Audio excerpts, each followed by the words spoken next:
without Space and Aliens show before, and I'm just remembering back, and there was all this like, we're dead. They're all this like, wow, we've done our best, but we just want to give the audience an ending to the show, so we did it.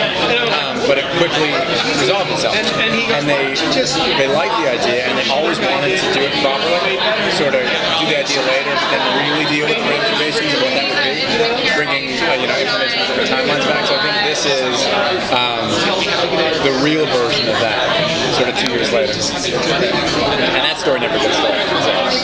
So yeah. Interesting in your mind, the shows that come Oh yeah. I mean, when we started doing the show, it was a drama. The network would come down and they'd go, no more funny.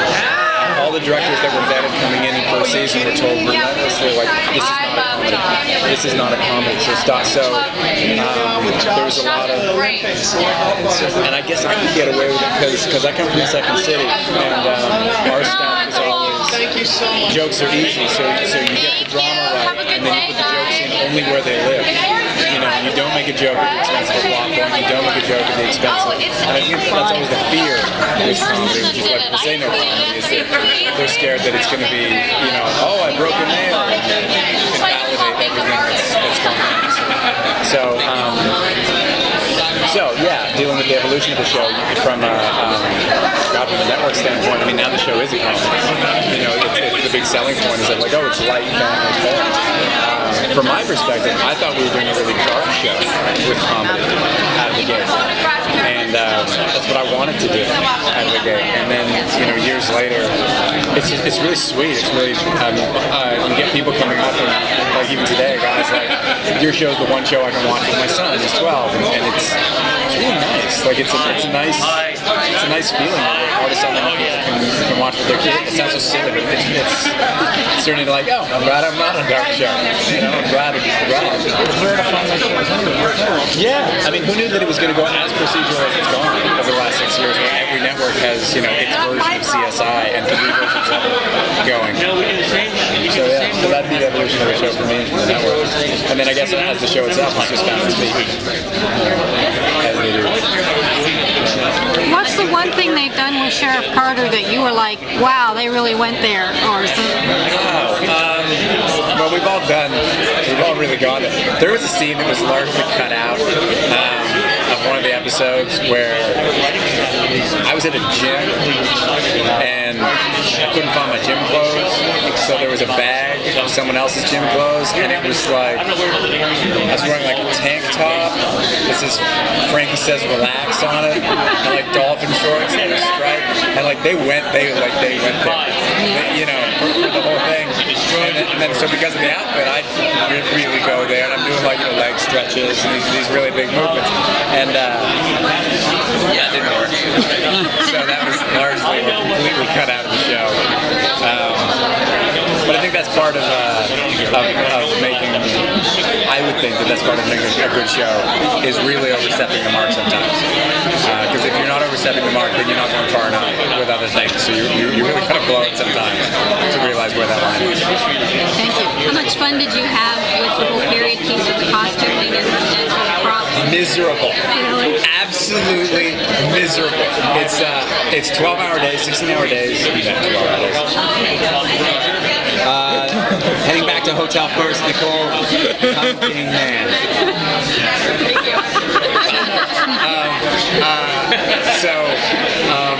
It has they're all wool shirts, and the way they designed them back then was there's an inner piece that flaps over this way, buttons go up here, then the other piece goes over this way, buttons up here, and wool was pretty itchy back in the day. I'm surprised anyone went to wool. I don't think they'd gone AWOL. I mean, the shoes are terrible. There's not one person who wasn't at the end of the day going like, oh my god. And it starts weird, but you start thinking of the soldiers and how it was really bad fashion. Like, it was really, and they're in these things, they don't change in them for weeks in those shoes. Like, I guess, and then somebody says the number one killer was actually trench foot. So, and it completely makes sense. It was the worst clothing ever. But I love being in Imperial stuff. It really provided a lot to the show, and I'm grateful for the opportunity to use it. Yeah, exactly. If you don't go back to that anytime soon, you'll be happy. I'm more than happy. Well, the problem, because not shaving every day, right? And I've got to shave and I got to use makeup remover every day. So you put a wool collar on an area that's prone to getting a rash, and by the end of the week, it's not good.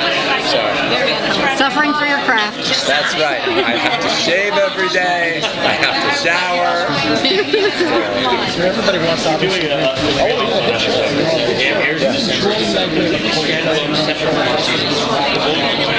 Yeah, more so than a hit show.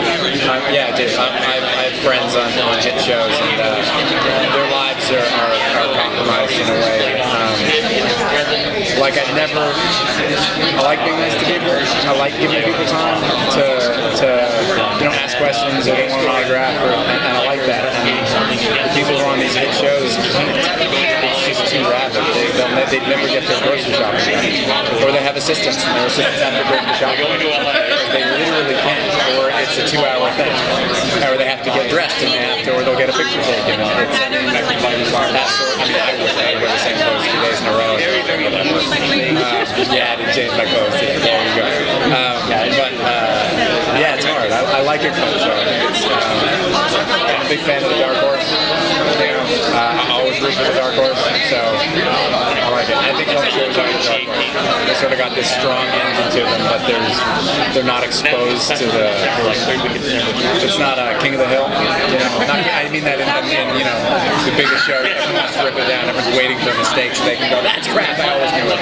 And I'm liking the radar. Still have some privacy. Oh yeah. I mean, it's getting less and less, but it's still really manageable. And because the nature of the show it is, people are really friendly to it. Yeah, what a dick.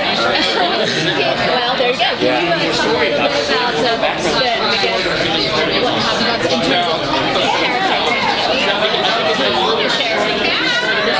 Oh, but that's always a funny one. It's sort of because there's this idea out of the gate, right? And they want it to be contentious.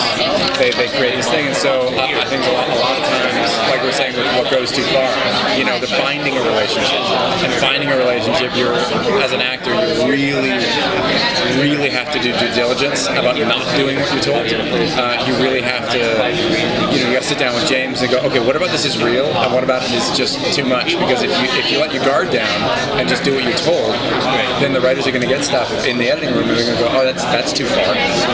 So it was a matter of sitting down. The intention was supposed to be contentious, but we had to find our own way of being contentious because what we didn't want was it to devolve into immaturity, to devolve into, she's my girl, then I've no respect for anybody. So yeah, those are the intentions. That's how we go. They said they wanted to hike it. That's it. Thank